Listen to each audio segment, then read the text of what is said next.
I want to preserve that Constitution. I want to make a few loopholes that are being exploited in that Constitution eliminated, and the fact that the Commerce Clause, for one, is one I mentioned earlier.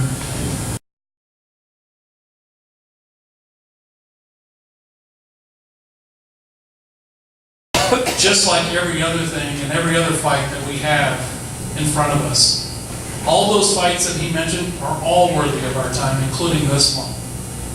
This is a worthwhile cause, and that's why I support it. It is a solution big enough to tackle a lot of the problems at the federal level.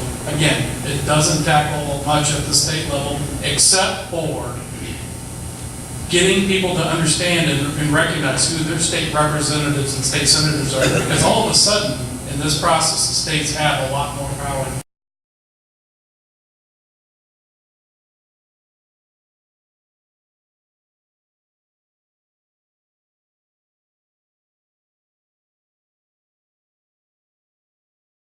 I did study the Constitution when I was in high school in 1959, because I have my little dolly with me. Thank you. Okay, Dick?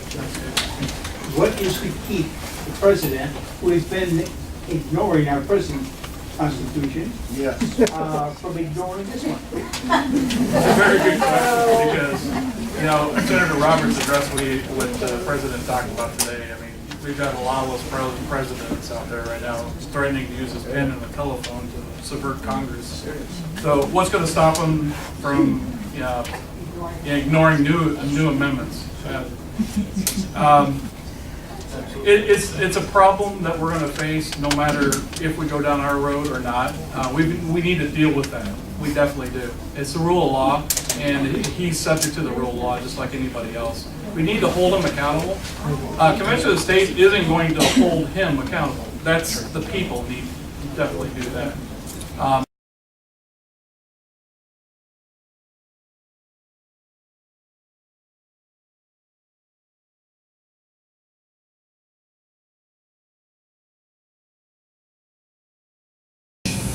Well, let me tell you something. An amendment is the change of one period, or it's the change of everything but one period, right? How do you delineate what the change is, right? They're a distinction without a difference, or can be. And if you're going to have a convention based on what that South Carolina resolution's asking for, I'd have to turn another constitution for you. I mean, everything's open, right? If it's unconstitutional, it's automatically nullified under Article 6 of the Constitution. There is no such thing as state nullification that a lot of people want to say. And one of the reasons states can't nullify is because it's automatically nullified. And every state officer has taken an oath to protect the Constitution, cannot enforce, support, or sponsor an unconstitutional act, nor any of the federal government. Remember Lynn Jenkins? She violated her oath when she did something she knew to be unconstitutional. So you just said illegal law is not a law at all. Not a law. Okay, so as for the states, you brought up the sovereign state again. These are sovereign states, like sovereign nations, that created this centralized government. So consequently, and so each state is basically a sovereign country within itself. Yeah, that's true. That's true. But here's something else you have to understand that very, very few people understand it, very few politicians understand it. There is the inherent sovereign principle of allegiance and protection that applies to the states.